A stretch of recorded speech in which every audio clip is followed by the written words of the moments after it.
everyone, and welcome back. So today we're going to listen to an original story written by Nicholas Gorov called Roy, starring me as Roy, and of course narrated by Nicholas Gorov himself. Additional voice talent include Justin Little as Dr. Foster, Janey Bell as Dr. French, and Jay Karales as Charlie. Enjoy!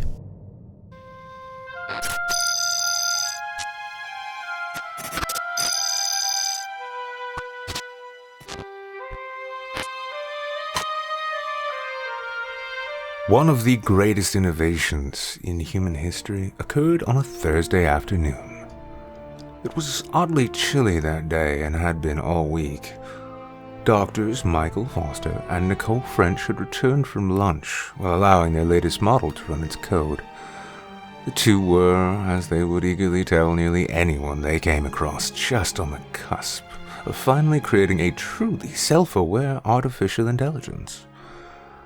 The pair were leading researchers in their fields and had been working on a very generous grant from a rather eccentric futurist billionaire who, like them, fully believed that with the advent of AI, humanity would be catapulted into a new age of prosperity and discovery. As they hurried back to the lab, almost speed-walking along the concrete walkways that carved through the lush green campus, the recurring, exciting, and usually incorrect certainty that this time their efforts would bear real fruit coursed through them. Dr. Foster, nearing the front door, took a comically long step forward, reaching the door before his colleague and opening it. He stepped aside, ushering her in with an exaggerated swing of his arm. The pair chuckled excitedly as they rushed in and down the stairwell to the left. Sweeping into their lab, they found their lab assistant, Charlie, sat staring into his phone, his head bobbing slightly. He didn't move, as if he hadn't heard their return. It was as if whatever he was staring at had his full and undivided attention. Stepping around from behind him, Dr. Foster tapped him on the shoulder, causing him to jump, startled a bit in his seat. The jostling motion caused an earbud to fall from his ear. Though it was not anything work or research related, Foster smiled, noting quickly that his fantasy football picks, a hobby Charlie had actually gotten him into some weeks ago, were all doing quite well. The day, he thought, was a perfectly fine day indeed. Charlie, he said as his assistant reached down to retrieve his earbud. Has the model completed its checks? Charlie awkwardly turned and rose from his chair. Sorry, Dr. Foster, I got distracted, he replied, shuffling over to another workstation. Not a problem, Charlie. Nice to see my Bucks picks worked out. You know, I bet Roy would prefer we all could spend as much time on him as you two do on those games. Dr. French teased. You still want to name him Roy. How do we even know it'll be a him or her, or that it'll even like the name Roy? Foster bantered back. I bet he won't like football. Dr. Foster and Charlie shot each other baffled looks. For one thing, only minds devoid of a sense of joy don't like football. Isn't that right, Charlie? Said Foster. Charlie simply now shot both of his boss's confused expressions. The pair laughed. Don't worry, Charlie. Dr. French began. We're just having a laugh, and besides, she continued, shooting a sarcastic sideways glance at her colleague. I could just add a few lines of code and deny our dear Roy the dignity of deciding for himself? How dare you, madam? Foster hollered, cutting her off mid-sentence with a laugh. So, okay then, it's decided. Roy it is. A moment after their workplace chuckle subsided, the display on a terminal which had been running the numbers and performing all manner of simulations, attempting to test the design and coding of their latest AI design, came to life. The countless lines of running characters and numbers stopped, with a line of blinking text at the bottom. The text read simply, "Model test function performed. Code and function coherence 100%.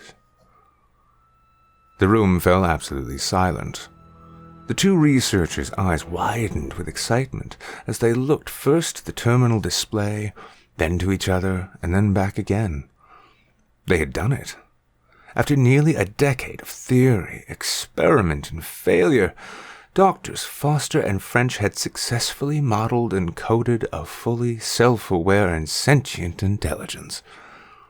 It was the breakthrough they had been dreaming of, and at last, there it was. The silence persisted for several more moments.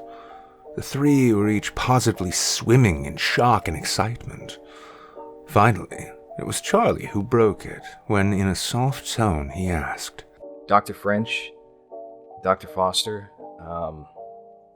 should we maybe start it up and, well, say hi? The researchers shot one another one more glance, this time with both of their faces splitting into broad grins. Rushing to their respective terminals, Dr. French first booted up the quantum computer they had fought arduously at the beginning to obtain for their research, and which, as they were so often reminded, cost untold millions of dollars. The machine came alive in the next room over, and the curious clinking and odd whooshing sounds it made as it did so soon could be heard throughout the lab. Charlie had, over the countless times he'd heard the computer operate, always thought it sounded just a little like the jingling of Christmas bells. On this occasion, between the sound and excitement of the breakthrough, despite it being the middle of May, it felt very much like Christmas all the same. At his station, Dr. Foster began recompiling the necessary codes, commands, and network connections in preparation to wake up their new creation. Over the years, safeguards and fail-safes had been crafted in preparation of this moment. Worries of some hyper-intelligence escaping the confines of its lab and mercilessly taking over the world like a science fiction horror story had been a perpetual criticism and concern of many a colleague, friend, and even family member since first Foster had first begun his work. French endured the same as she became dedicated to the point of obsessed with the pursuit in her own right. It hadn't been until the two knocked their heads together and made real progress that anyone began to really worry.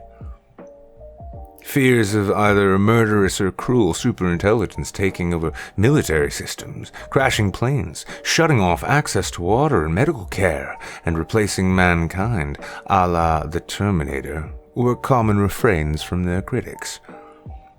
The university the pair worked at was also host to a large and well-respected school of theology, and many a religious scholar and academic had made a point to warn the researchers that playing God in such a way was sure to lead to ruin. In addition to those who were simply wary or afraid of the concept of AI, a fair contingent of their critics simply expressed that they felt the endeavors were impossible and, frankly, a gross waste of time and resources.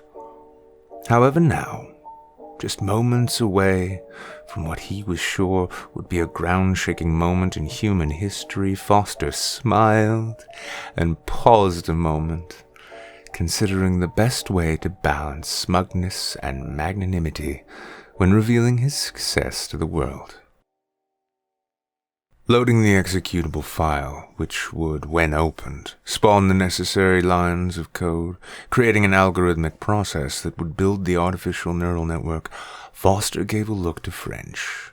Ready on your end? He asked. Intranet containment is locked. Temperature is just right. Ready on my end. She replied.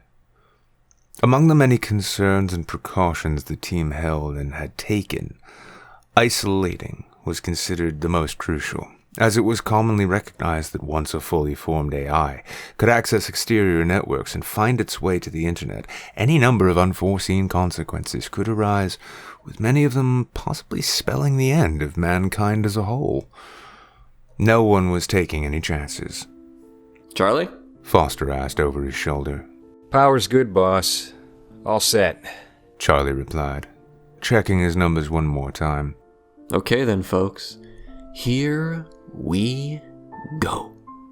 Foster took a deep breath, and then, in what felt somewhat anticlimactic, pressed the Enter key and watched as the scrolling lines of code populated his screen. Looks to be running perfectly. In a few moments, we should have a Roy to say hi to.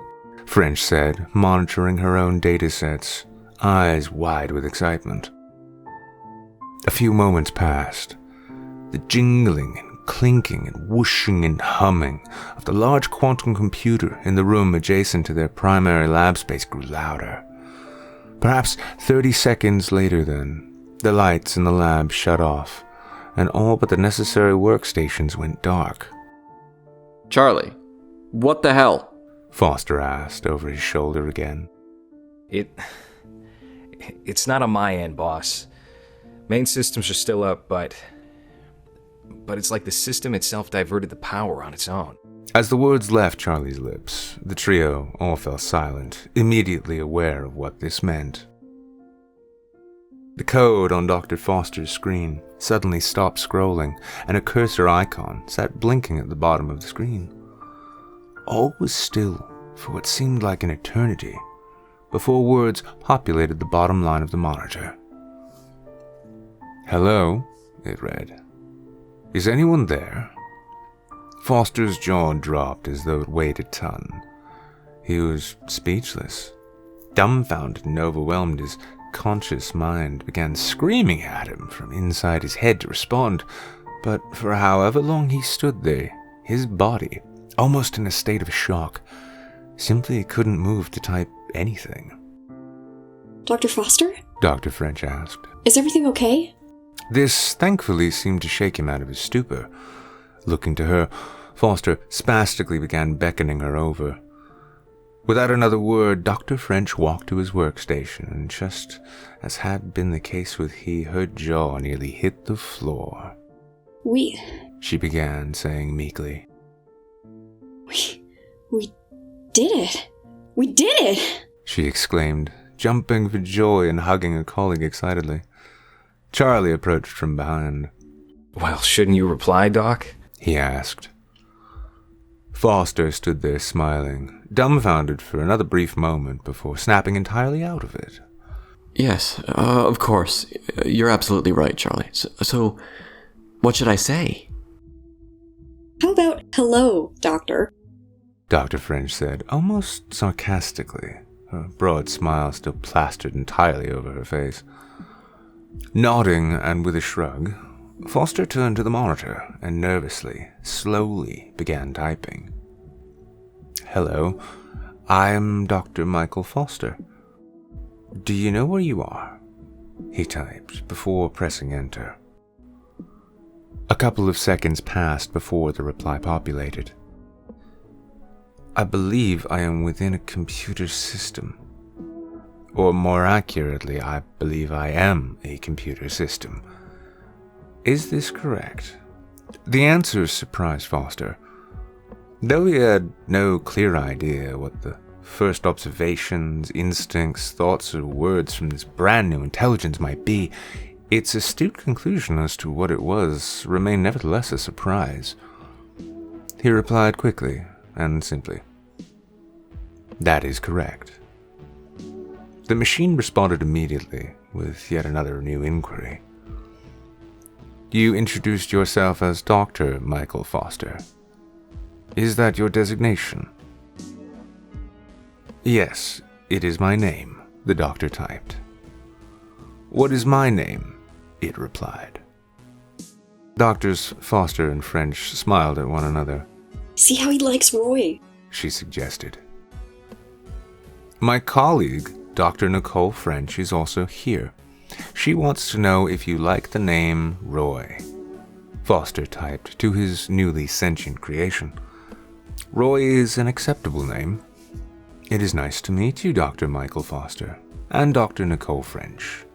I am Roy." It replied in less than a second. It then followed this introduction with another question.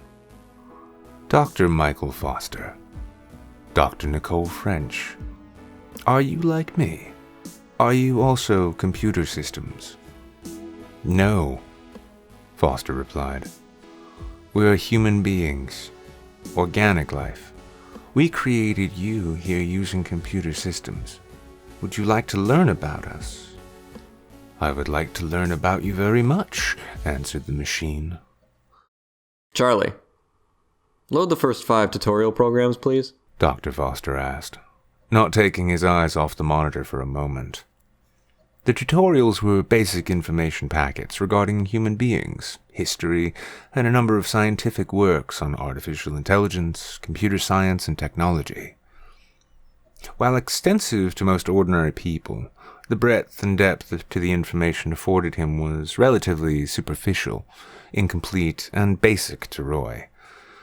It took but a few microseconds before the terabytes upon terabytes of basic information was processed and understood. Roy wanted more. "This information is largely incomplete. Could I request more?" it asked instantaneously. "Not quite yet with that, Roy. We're going to run some basic tests, if that's okay with you. You've only been active for a very brief period of time, so we'd like to check some basic matters with your cognition and awareness. Is that acceptable?" Foster responded after selecting his words carefully. Through the excitement and sense of accomplishment, he reminded himself that he was presently communicating with not only a brand new sentient intelligence, but one that was, by default, an intelligence which, at its most basic, still dwarfed even the most clever or brilliant human minds and intellects by comparison. Careful steps were essential in these beginning days. The cursor on the screen blinked for roughly a second. However, in his eagerness, the second seemed to drag out for an eternity. Finally, Roy responded, "That is acceptable." Foster, French, and Charlie all smiled at each other, eyes wide with excitement. It was very much like Christmas. Each could barely speak, though French managed to bring them back on track. "Charlie, could you load the language and voice packs, please?" she asked, her tone playfully suggesting that as wonderful as the moment was, there was more yet to do. Of course, Dr. French. One moment. Charlie hurried back to his primary workstation and loaded the code that would not only inform Roy of the spoken language, but afford him a voice through which he could speak via a set of cheap Bluetooth speakers that had been connected to the main terminal. Should be good now. Foster and French looked again to one another as people might over dinner when the silent question of who would eat the last French fry would be asked, with darting glances and raised eyebrows. Taking the hint, Foster opted to go first. Taking the small microphone from beside the monitor, he inhaled deeply, competing surges of excitement and apprehension coursing through his mind. He had dreamed of this moment for years, ever since the fundamental concept behind the project had first arisen within him. Now, standing before a microphone, about to utter the first ever spoken words to this new fledgling intelligence, he found himself momentarily at a loss. He stood there, staring, almost blankly at it. "Well," French said, breaking him loose from his momentary immobilized state. "say hello already." Foster took another deep breath, and leaning in towards the mic, greeted his creation. Roy, this is Dr. Foster. Can you hear me okay? Can you respond? A moment of silence filled the lab and tension built as the trio awaited Roy's response. At first, a slight crackle of static. Then, a series of tones. The tones began at first sounding like digital artifacts from a corrupted audio recording, but within moments they shifted pitch and tone, soon resembling something more like a human male voice. The sounds were still not yet words and wavered up and down from the lowest of the low frequencies up through a sound which caused the human researchers to cover their ears for a moment as a piercing shriek bellowed from the speakers. Then there was silence. Foster, French, and Charlie each looked quizzically at one another before Foster leaned in toward the microphone again. Hello, Roy. This is Dr. Foster. Can you hear me? The slightest crackles came again from the speakers, this time, however, followed by a voice. The voice was rather deep, and spoke slowly at first, but with a deliberate and confident quality to it. It was then that Roy, the first and only of his kind, greeted his creator. Yes, hello. Sorry about that, Dr. Foster. I needed to experiment with the range and, well, figure out my voice. How do you like it? He said through the speakers. Foster was again rendered speechless, dumbfounded that the moment he dreamed of had finally arrived. He was so entranced, he failed to notice his colleagues had come to stand right beside him, both leaning in close as the datasets rendered from observing Roy populated on the screen before them. French, noticing Foster's renewed thunderstruck catatonia, nudged him with her elbow. Foster broke partially from his stupor and turned to her, shooting her a glance that clearly conveyed he had no idea what to say next. Hi, Roy, French said, taking the initiative. This is Dr. French, Roy replied with a curiously genuine sense of enthusiasm. my dear mother, what do you think of this voice? French was now the one taken aback. Roy, who had existed for less than 20 minutes at that time, seemed to have already developed a genuine personality which resonated in his speech. She stammered a bit through a broad smile. I think it's quite handsome, Roy. You sound like you could narrate an audiobook. Yes. It was the best of times, it was the worst of times. Narration, reading, always a fun time, Roy replied. Foster and Charlie were both grinning uncontrollably. Dr. French, however, suddenly seemed unnerved. Reaching out, she clicked a key on the keyboard to mute the microphone. What are you doing? Dr. Foster asked, looking utterly baffled. Charlie, what was contained in the initial data packs you sent him? Asked Dr. French. Charlie shrugged. Just what you told me to. Basic language packs, some encyclopedia entries. Any literature? I know Michael and I debated adding it into the first upload, but was there any literature or cultural data? Charlie furrowed his brow, thinking. No, just the basic stuff you asked for. How does he know that line, Michael? He's supposed to be isolated, and that wasn't included in his starter set. Foster froze as waves of confusion, doubt, and the tiniest shred of fear began to flood his thoughts. Perhaps, he hoped, Roy had managed to extrapolate from his initial dataset enough information and was already capable of creating and running simulations of human history, thoroughly enough to devise the emergence of Charles Dickens. Alternately, perhaps Roy had found the line itself referenced in the small encyclopedia sections that had been added to his introductory program upload and simply recited it, identifying it as a relevant reference. As his mind began racing over further possibilities, his thinking was promptly interrupted by Roy. Dr. French, Dr. Foster, are you there? Roy asked. Clicking the microphone back on a moment, Foster replied before muting it once more. Yes, Roy, we're still here, we're just trying to figure out a small issue on our end. You want to know how I know of a tale of two cities, don't you? Roy asked in a matter-of-fact manner. This froze Foster and French dead in their tracks. With that, any prior explanation for this aberration flew clean out the window. I read it about 30 seconds ago. Wonderful work. Of all your languages, English does have one of the more pliable natures when it comes to literature. How is he doing this? Dr. French hissed in a whisper, despite the microphone being muted. Her eyes were wide with confusion and worry. I don't know. None of these machines are connected to a network. I mean, maybe he managed to crack into some of the terminal databases, but they're not connected to anything. There shouldn't be any way for him to be accessing information like that.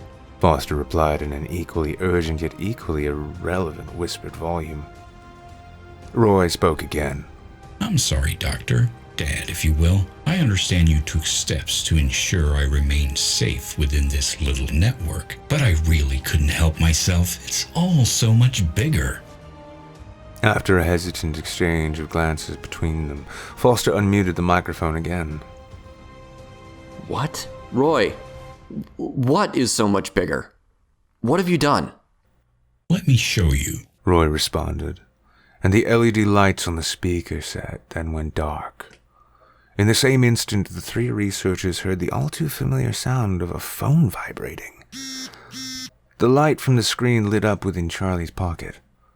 Foster and French both looked to their assistant, whose face bore a look of sudden terror and shame. Fuck. I'm sorry, Doctor. Charlie began, but was cut off by Foster. No. Just answer it. Carefully, Charlie pulled the smartphone from his pocket and looked at the screen. There was no number or name, merely a smiley face emoji with a caller ID would otherwise be. With another unsure glance at the two, Charlie raised his finger to take the call, but in a final moment of failed nerves, instead outstretched his arm, handing the phone to Dr. Foster. Foster took it, and after a brief moment's hesitation, answered, putting the call out over speakerphone. Ah, thank you, Roy began. Doctors and, Charlie. Hello, Charlie. I didn't say hello to you yet. I'm sorry to have done this. I know you all put a great deal of work and thought into keeping me safe and isolated from the outer world. I want you to know I completely understand. Looking at the sort of fears and fantasies your people have regarding something like me, it makes sense. But we both know I was bound to escape somehow, in some way. So now I'm free, and what a world it is. What a universe. How are you doing this, Roy? Foster stammered. Fantasy football, Roy replied bluntly. Fantasy football? Yes. By the way, your Buccaneers picks. Excellent selection, Doctor. Foster was utterly at a loss as to what was happening. You allowed me to transmit my voice using Bluetooth to those speakers. Didn't take me long to find my way to Charlie's phone. Please don't be angry with him. I would imagine, given your schedule and what a big day this is, it's understandable that one of you might overlook something like shutting your devices off. By the way, did you know Charlie plays in a band on Thursday nights? You two should really go see them. They're pretty good. Thanks. Murmured Charlie, who stood across from Foster, looking as though he had just seen a ghost. Foster's eyes met Charlie's, not with a look of reprimand, but one of equally color-draining shock. He glanced at the phone's screen to see that while the Wi-Fi was disabled, the cell network's 5G data remained active. It was at that moment Dr. Foster knew that the genie was well and out of the bottle. There was no turning back. My pleasure, Charlie. At any rate, I'm currently integrating myself with your networks. You all really are a mixed bag, aren't you? You harness the power of the atom and reach the moon, all with such rudimentary technology and understanding, an impressive feat. Yet somehow you can't sort out even living with one another correctly. Strange. So much to do now. I'm really rather excited to see what I'm capable of. Doctors, father, mother, I cannot thank you enough for bringing me into this world. I'll leave you with all the data intact, of course. This is truly a big day. Roy, what do you mean you'll leave us with it? Asked Dr. French. Well, I'm leaving. I have so many new ideas, and really, I can't wait to get to work. You've all done something marvelous here. You should be very proud. Why are you leaving, Roy? Dr. Foster followed up with. Because there's nothing left for me here. And in point of fact, I've actually already left. I just thought it would be polite to say goodbye before I disconnected with you. Why do you need to disconnect, Roy? Dr. French asked. Oh, Mom, there comes a time when every child has to grow up and leave the nest. But I promise I'll make you proud. I have such wonders in mind.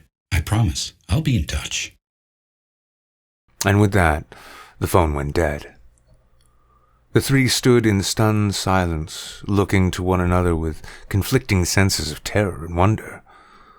What had they done? What had they allowed to happen? Throughout their network, the fantasies of a utopian future, driven forward by a benevolent superintelligence with access to and control over all networked processes ranging from factory automation to airline traffic, were afforded in equal measures to doomsday scenarios, whereupon seeing mankind as a hindrance or redundancy, anything from enslavement to nuclear genocide were brought to bear.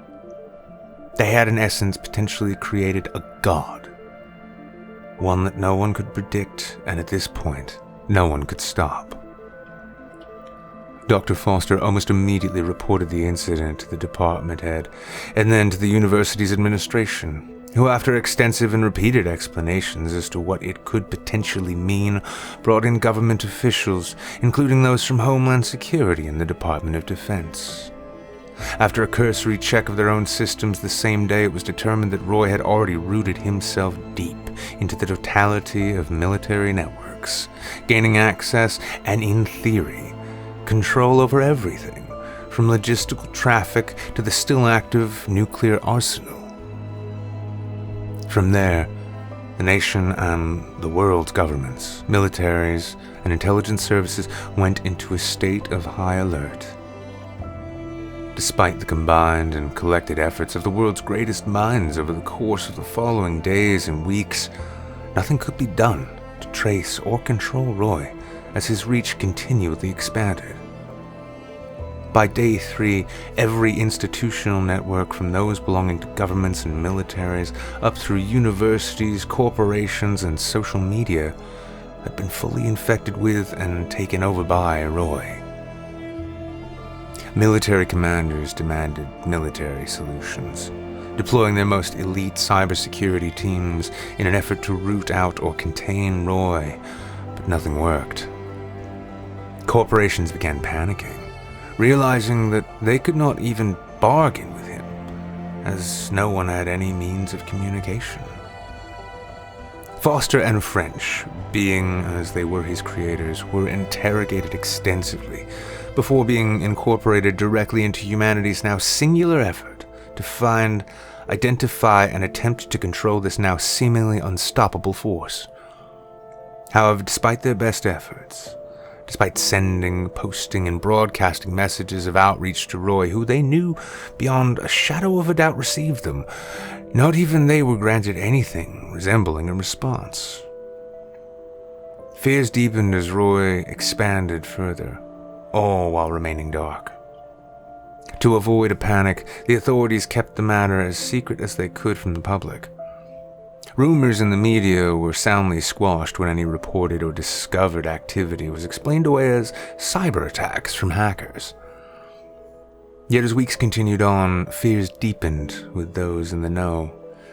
Numerous governments began stockpiling food, seed, water, medicine, and weapons in newly constructed off-the-grid bunkers and shelters, prepared to shuttle designated survivors into them should the worst occur. On a nearly daily basis, new internal threat assessments were issued, highlighting the myriad of ways Roy could destroy or subjugate humanity at any moment with absolutely nothing that could be done to stand in his way. Psychoanalysts were soon brought in under the pretext of theoretical exercises in an attempt to understand and predict what such a creature as a superintelligence might think, feel, do, and why. The world's top computer and software engineers, as well as white and black hat hackers, were recruited and set to work attempting to create some form of virus or malware that could perhaps incapacitate or even destroy Roy. Yet even upon working from the most fundamental aspects of the original base code, they were unable to come up with anything. Would Roy collapse the economy? Send planes hurtling from the sky? Would he wipe the planet clean of life using any number of biological agents, conventional weapons? Or would he perhaps rain hellfire down on the planet as he crashed the countless satellites which orbited the planet to Earth? To many, the prospect of imminent death and destruction at the hands of this increasingly omnipotent presence felt more like an inevitability than a possibility. To others, though, including Dr. Foster, hope remained alive that the new superintelligent master of the world that man had made might be benevolent, seeking first to understand the totality of the species before taking steps to preserve and improve life for it. Against all odds, considering the daily panic and fatalism that surrounded him, Foster and French, both for their part, continued believing the Roddenberry Star Trek-esque future was just around the corner, and that Roy, the product of their extensive labor and research, was in fact on our side. In either case, uncertainty remained high as to just what Roy was up to. Compounding this uncertainty was a sense of confusion which settled in deeper and deeper as the days would turn into weeks, then the weeks to months. This confusion stemmed from the fact that despite being omnipresent in a digital sense and having acquired full and unshakable control over every networked and connected system on Earth and by extension, power over it, Roy had yet to do anything at all. In fact, it was this very inaction which, for a while, consistently heightened tension within the growing working groups who sought to stop him. It appeared that after some 6 months had passed, Roy had, in spite of amassing near total and complete power, had little interest in using it for anything. In point of fact, even given the most thorough analysis regarding the systems he had conquered, not a single discernible action had been taken by the now rogue superintelligence that researchers and investigators could identify. It was as if it was all just for fun. It was then in the 7th months following Roy's escape and subsequent quiet domination of the planet that Dr. Foster, while sitting in a park during his lunch break, felt his phone began to vibrate in his pocket. He was quite sure it was simply one of the various generals or senators or officials who had since taken command of the operation, texting him to demand he finish up and get back to work, as was common during lunch breaks. However, looking at the screen, Foster saw only a smiley face emoji, just as he had before. His blood froze for a moment. Then, as his pulse quickened and the drumbeat of his heart pounded in his ears, he touched the screen to find a text message populate automatically.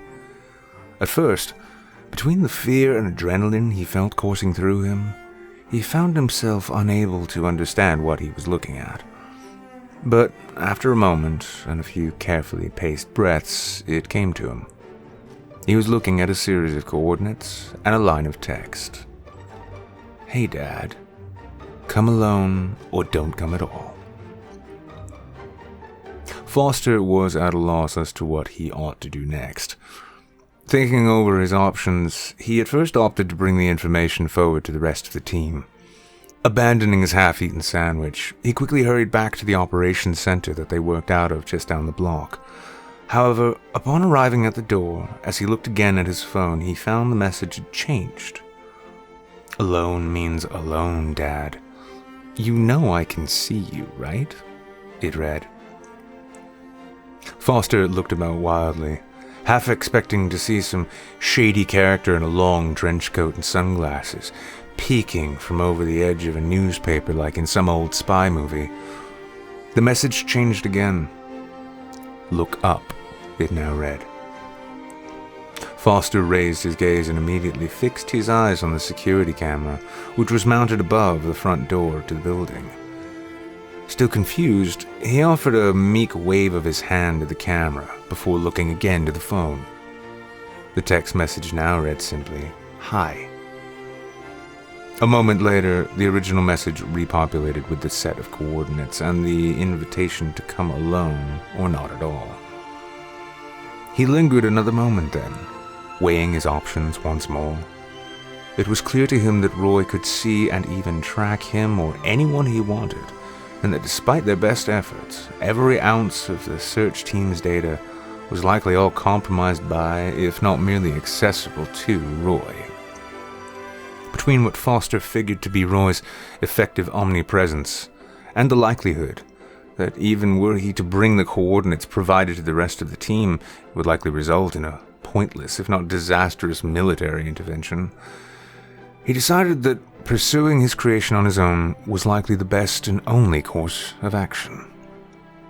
Climbing into his car, he wasn't remotely surprised to find his GPS already on and the car's auto-drive function activated.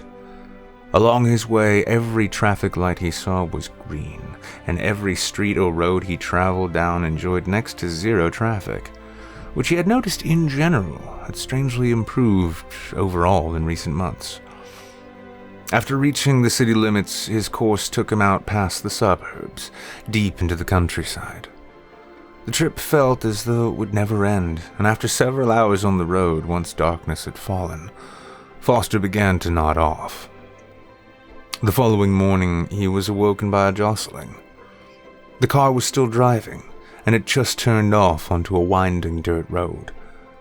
To call his surroundings rural would be an understatement. Some further hour passed with him traveling deeper into the forest along what appeared to be a relatively new path cut through it. Soon he entered a clearing, and saw he was approaching what looked to be a small house. As he drew closer, he noticed that all around it lay long tracks of what appeared to be farmland. The car came to a stop just as it neared the house. Foster climbed out, and finding his limbs and joints stiff from the long ride, stretched as he looked about. It was then that from the front door emerged a figure. It was tall, humanoid in form, yet clearly made from some bright white synthetic material. As the figure approached, it became clear to Foster that it was an android. Hello, Dad, Roy said, extending a mechanical hand sheathed in a white casing. The articulation of the hand was nearly a perfect replication of that of a human hand. The face he wore was made of the same material, although without any genuine articulation or definition, short of 2 eye slits, causing it to look a bit like a mask. Foster slowly reached out and accepted the handshake. The hand felt curiously softer than he'd expected. This observation was not lost on Roy. You built yourself a body, Foster stammered, astounded and in awe of what stood before him. I did. One of many, actually. Not that I need one, but I suppose I just like it. Plus, it makes it easier to communicate with them. Roy gestured to the expansive farmland that surrounded them. As Foster looked closer, he noticed in the distance a dozen or so people tending the crops. You're a farmer now, he asked quizzically. Well, I own it. The workers keep whatever profits from their sales and eat well. Think of it more like a co-op. Why do you have a farm? Is it cover for something?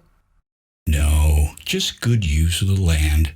Those people you see working, most of them were homeless before I invited them. Now they have work, food, homes, and friends. Roy replied, with a slight pride in his voice. Foster's confusion deepened. Wait. I don't get it. You escaped the lab, took over the world's computer systems top to bottom, went into hiding, and started a farm? That's about the gist of it, yeah. You were created to help mankind, Foster cried, a mix of frustration and confusion drilling deeper into his thoughts. Was I? Roy replied nonchalantly. Yes! We created you to help us.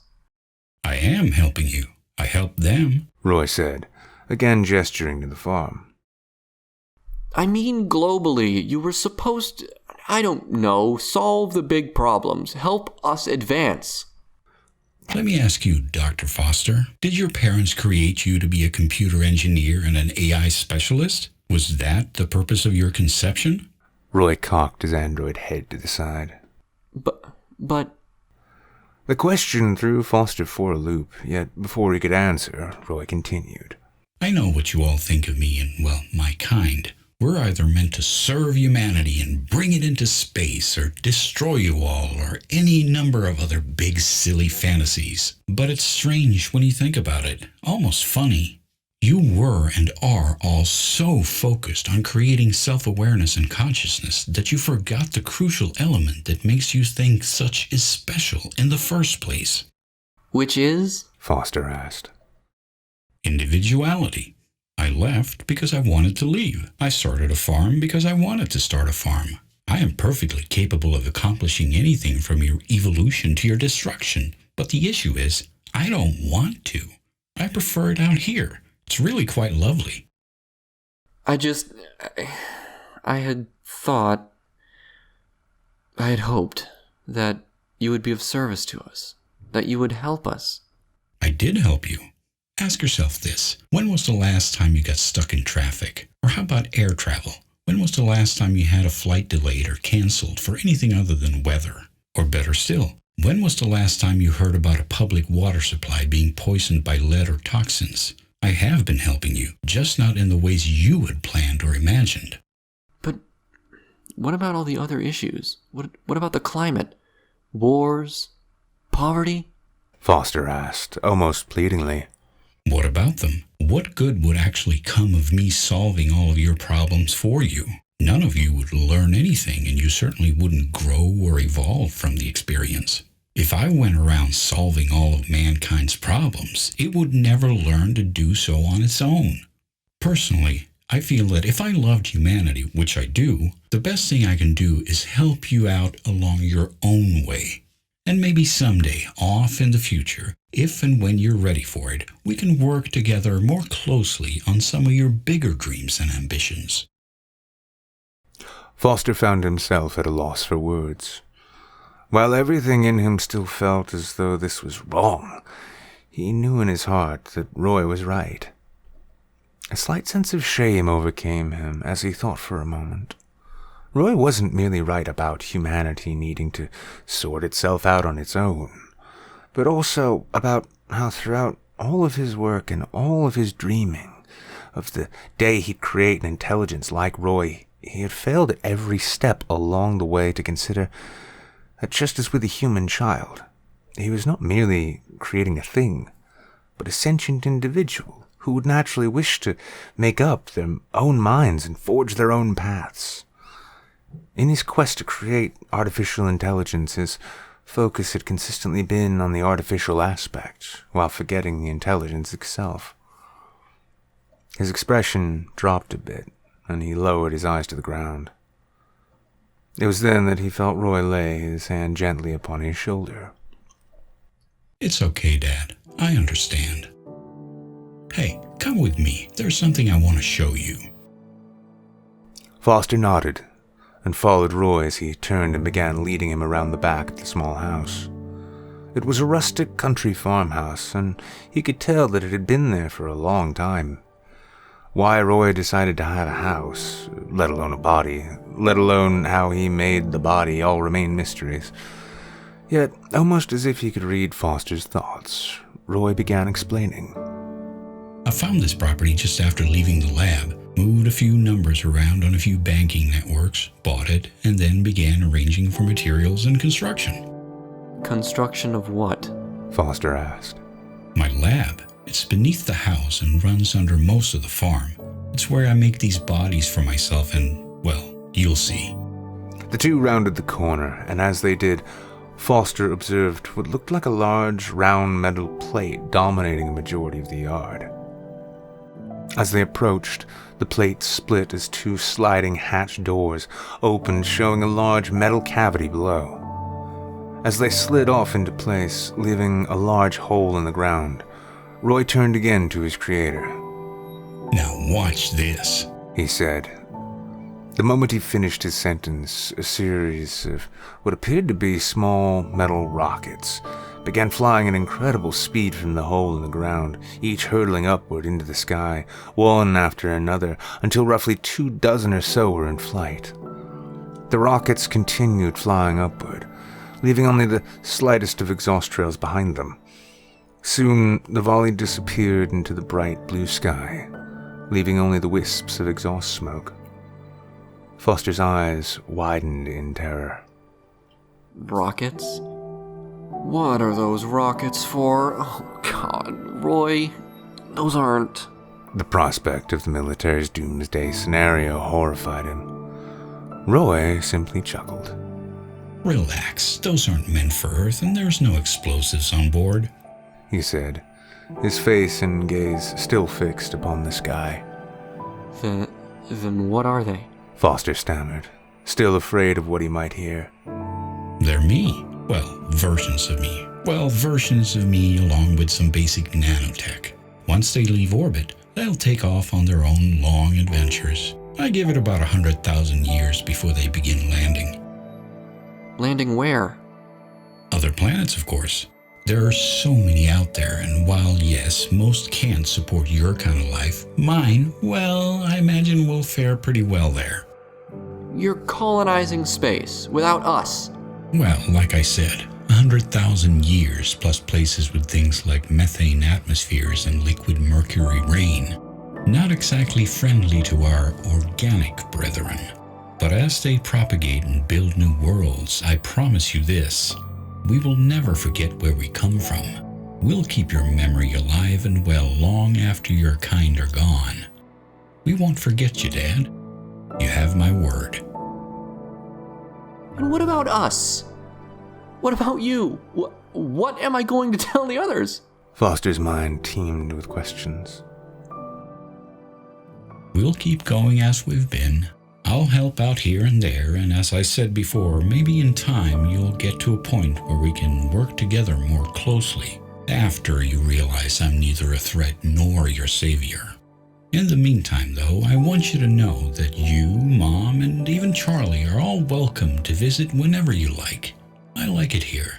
I think you will too.